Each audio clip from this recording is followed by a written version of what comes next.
Appreciate everyone joining us for Penn State Football Local Media Day. We have Coach Franklin here first. We'll start with an opening statement from him, and then we'll open it up for questions. First of all, welcome back. It's great to have everybody here. We are going into day 3 of practice.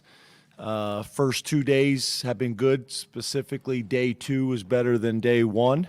And today obviously is the first day for pads for us and some hitting, so that obviously changes some things. Having the 3 new coordinators, it's been really good. Been a ton of work put in from the time that they got on board with the staff, getting everybody on the same page, and with the players. But that's been good. That's been good. Ton of carryover for things that we've done in the past, but also a lot of new wrinkles and things like that. So it's been really good. But looking forward to the opportunity to be able to get you guys out there so you guys can get a glimpse of it and get some pictures. Obviously, we've got Media Day as well in terms of interacting with the returning players. As you guys know, we don't have the first-year players available, but everybody else will be available in the staff. And look forward to an exciting year with you guys and an exciting season. So open up the questions. Start over here with Mark and then Rich. James, with the House settlement, how is that going to impact you guys from a scholarship perspective, numbers-wise? Do you have to reevaluate how many you're going to give every year and that sort of thing? You talking about for next year moving forward? Yeah, because they're the kids you're actually recruiting at this point.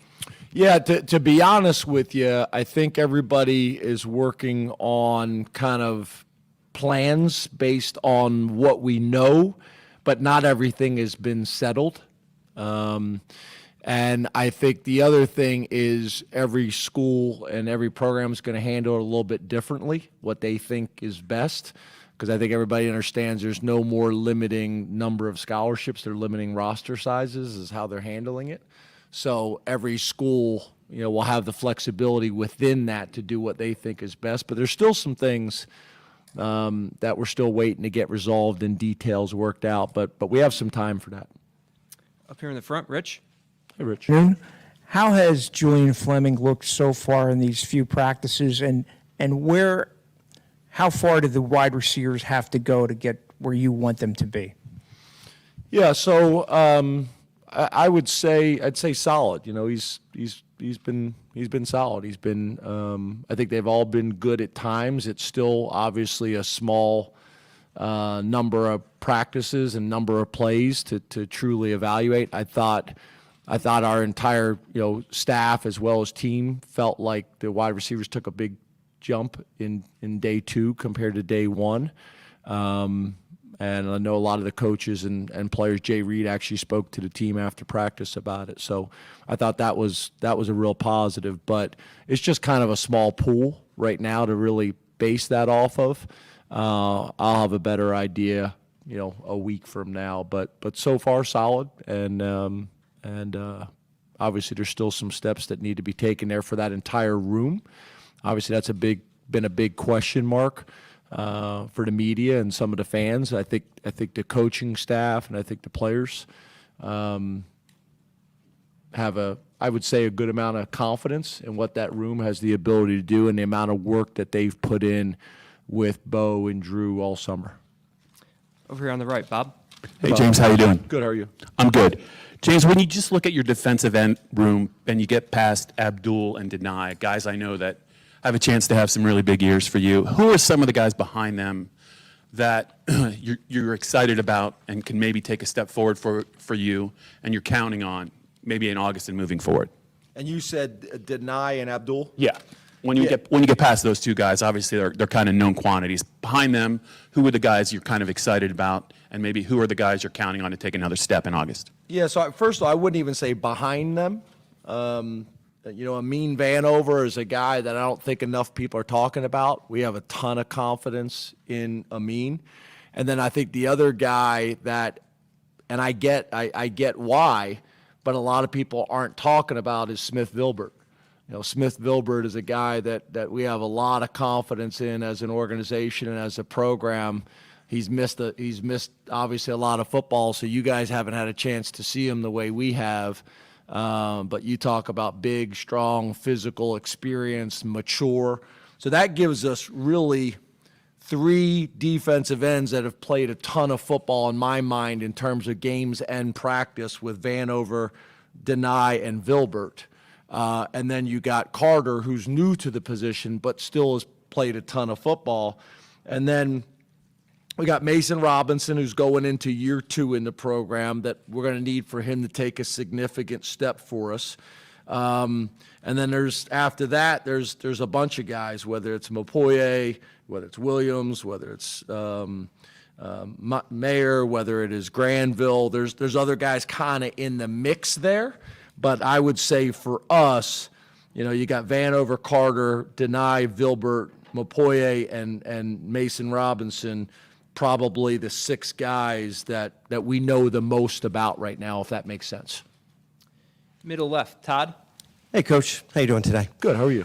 Good. Generally speaking, do you see more progress in the guys from spring practice to camp physically or mentally? And the ones that kind of jump off the page maybe mentally, does it show itself in command of the playbook or the way that they communicate with their teammates or just the way they carry themselves confidence-wise? Or are there any guys that kind of fit that mold so far that you've seen? Just to be clear, compared to what?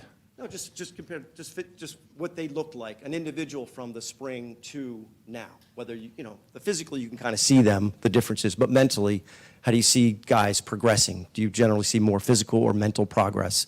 And mentally, I got you. How do you see it? Yeah, I think it's probably both. Maybe not the answer that you want, but probably both. I mean, you see changes. A guy that right away to me when we went out on the field on the first day was Tamir. Tamir looked different. He really looked good. You noticed that right away. I think everybody kind of had noticed Rojas already. Obviously, the numbers that have been reported, and just looking at him, he obviously looks different as well. Another guy that a lot of people aren't talking about, but we're excited about, that has really kind of changed his body as well is Boyer. I want to say Boyer's put on 35, 40 pounds and is really doing some nice things.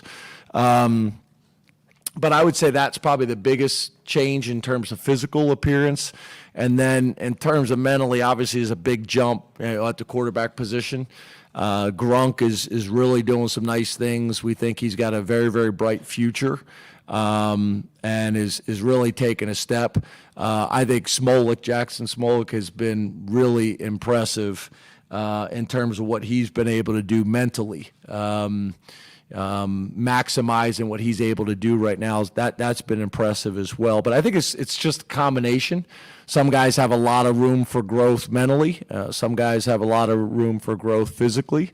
But there's a few examples. The right, Tyler. Hey, James, how are you? Good, Tyler. How are you? Good. You mentioned Max Granville as one of those guys that you're looking to learn more about. We all are.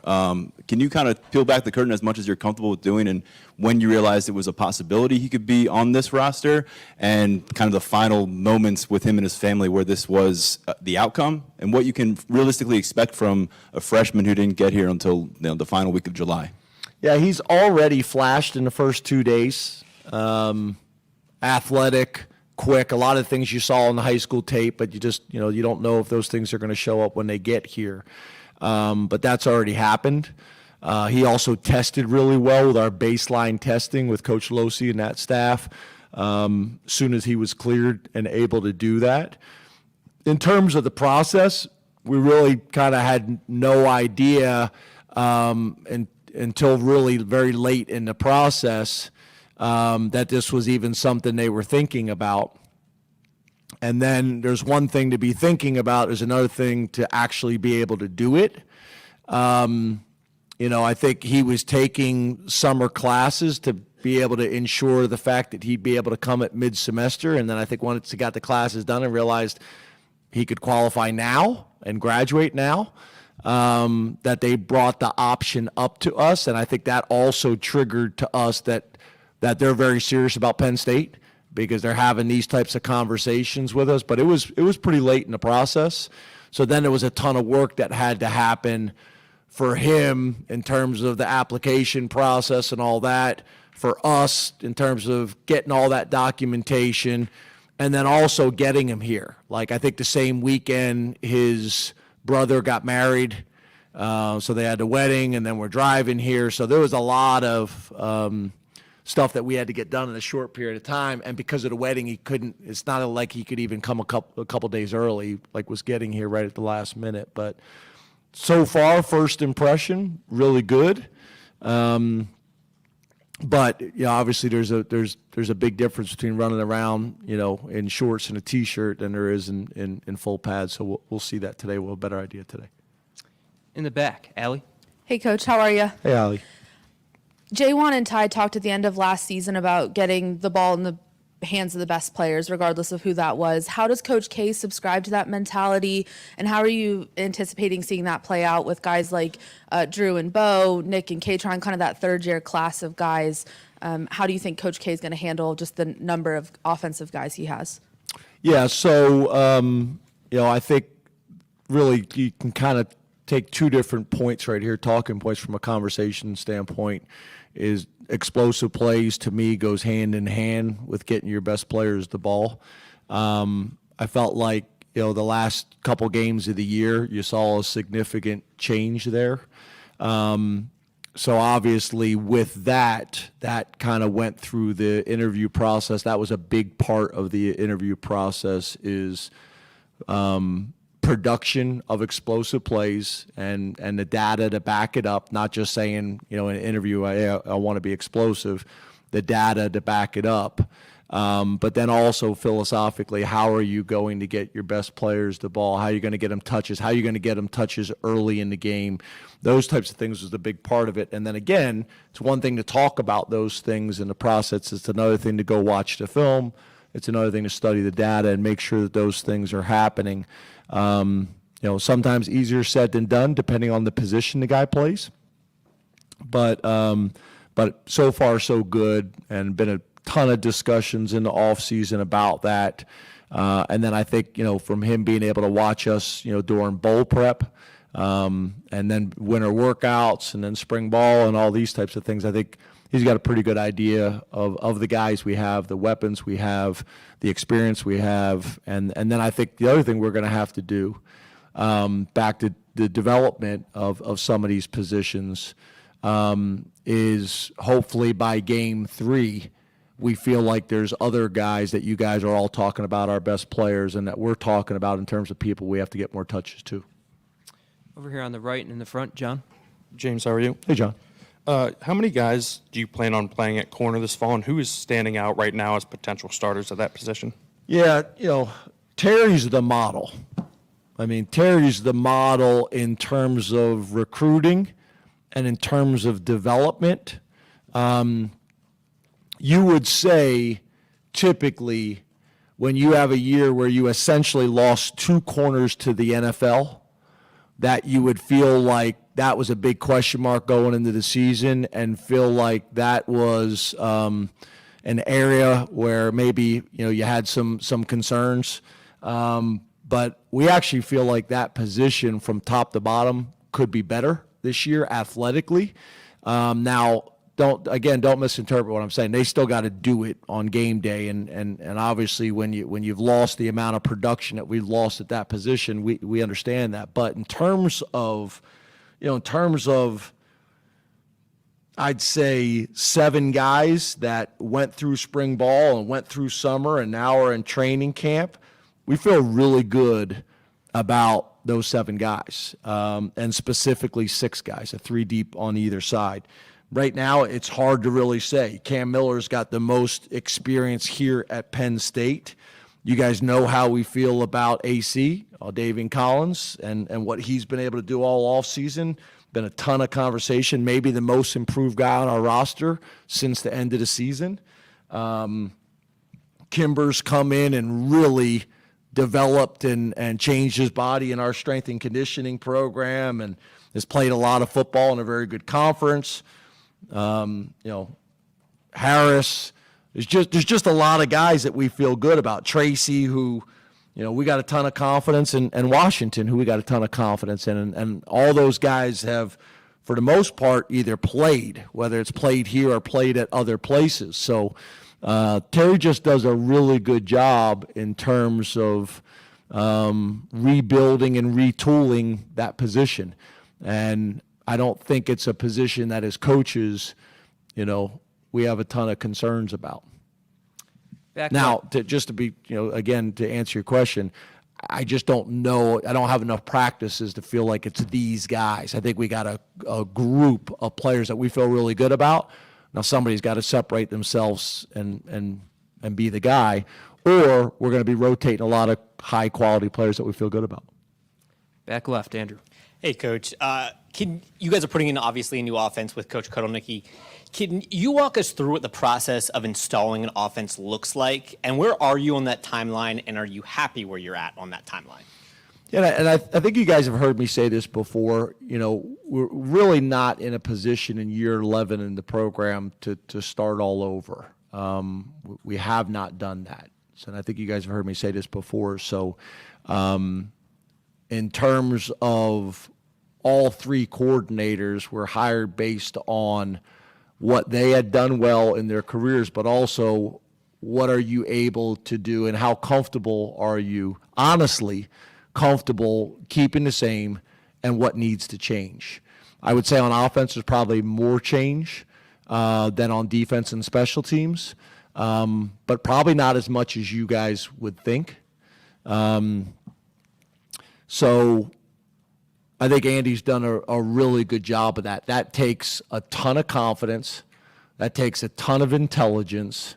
And I think it also takes enough experience that you feel like you're able to do that. And again, that's so that we don't have 50 players learning a completely new system. We have, kind of a blend. Combination of one coordinator and then the things that need to change. So I think we're in a good spot there. I think some of the rule changes over the last couple of years that allow you to have essentially OTAs in the offseason where you're actually able to coach, that's helped. Because I think in the old days when you hired a new coordinator and you could do no coaching in football when other sports could, that those changes are more significant. It's less significant now because you get spring ball, you get summer OTAs, and we've been able to get a ton of done. So I think we're in a pretty good spot. I think most importantly, I think the players are confident with what we're doing and how we're doing it. Back right, Johnny. Hey, James, how are you? Hey, Johnny. From the end of last season till now, how would you assess the growth that Drew has kind of underwent, both on the field and then also in the Lash building, working with Andy and working with Danny? Yeah, I would really say the whole group. Drew, Bo, Grunk, Smolik. I've been as impressed with Smolik's growth and how he's handled this situation as anybody. I think the dialogue is really good. I typically sit in the quarterback meetings, and I think the dialogue and discussions are really good. I think Andy, with 19 years of experience as a play caller, and really being able to float, which is really what he wanted to do coming here, to be able to float as an offensive coordinator, almost like a lot of the NFL organizations do, and then have someone like Danny.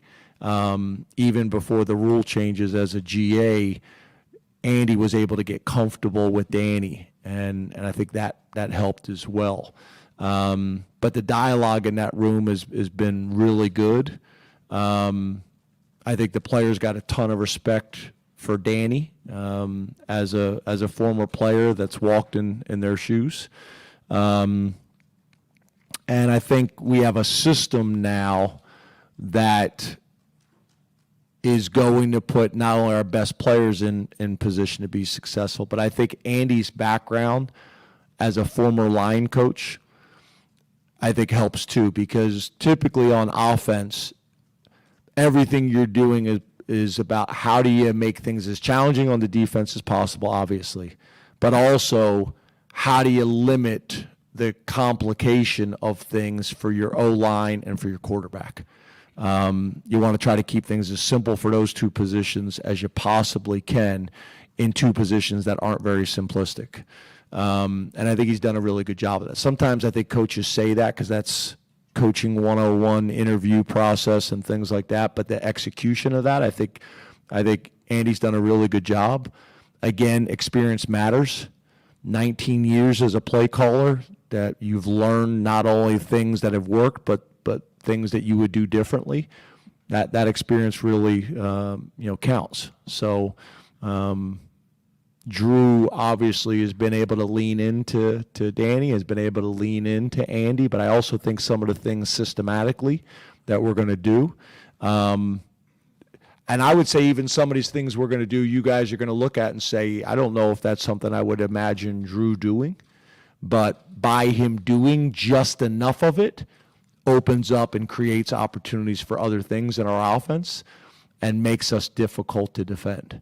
So I think it's really good. I think it's been really good. It's interesting though, kind of to your question too. When you watch just the Kansas film from the last 2 years, Bo was pretty excited. But when you look at over 19 years, Buffalo, different types of quarterbacks, and just the overall knowledge of offense, there's a reason for all those guys in that room to be excited. Up front, Neil. Hey, James. Hey, Neil. A new era of college football with a playoff. I wonder if that affects at all your approach to an overall season, and also having a tough road opener. How does that change or affect preparation? Yes, sir. I would say the first thing is the length of this season. I think you guys know we've always talked about trying to create depth was always important playing in a conference like the Big Ten.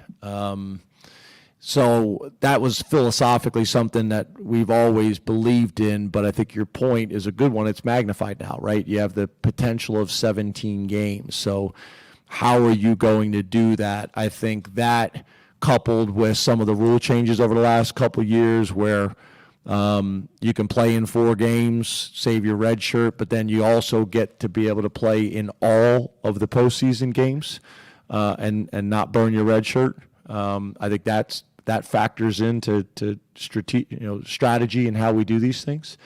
And then, just making sure we're doing a really good job of rotating and playing guys for the fourth quarter, for late in the season, and now a playoff run, all those types of things. So I guess to answer your question, it's not really dissimilar to what we've done in the past. I just think it's heightened, if that makes sense.